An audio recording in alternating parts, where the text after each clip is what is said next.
Craig, you've been diagnosed with celiac disease for a year now. How's that affected you? Well, I'm very relieved that I've been diagnosed. I think I've probably been suffering with it for at least 12 years. It was picked up initially from low iron from a blood test, and through chronic fatigue symptoms as well. So to actually find something wrong, it was a great relief to me, really. And what restrictions does that have on your diet?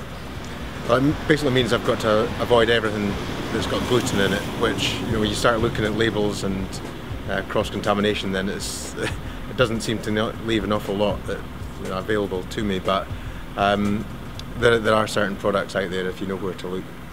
And how does 9-bar fit in with your diet, and how's that helped you with your training?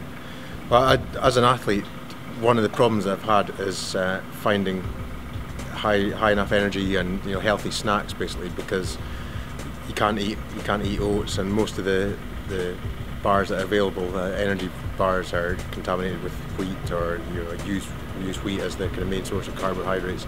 So 9-bar has been a bit of a revelation, really, because it's gluten free, it's wheat free, it's lactose free, so it's very high in energy, very healthy. So it works really well, especially in between training. It's the kind of thing that you can eat on the go, and there's enough calories in it to sustain you through the longest training session. And a lot of people may suffer the same sort of problems that you've had before you were diagnosed to see that. Would you have advice to them to get tested and see if they're diagnosed? Because it's quite under-diagnosed, isn't it? It's very underdiagnosed in this country. I mean, probably worldwide, but I think at least they suspect at least 1 in 100 people have it in this country, and it's likely to be a lot higher than that.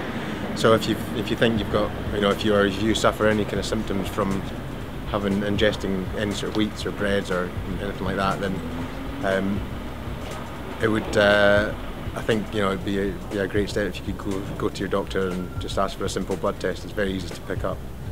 And what's in store for you this year as an athlete?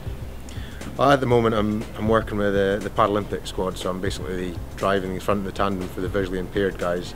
So it means I'm still able to perform at a reasonably high level. It's not quite as intense as it was being part of the able-bodied squad, but I think at this point in my life, then it works well for me, because there's lots of other stuff going on with having a baby and stuff, which is fatiguing enough on its own.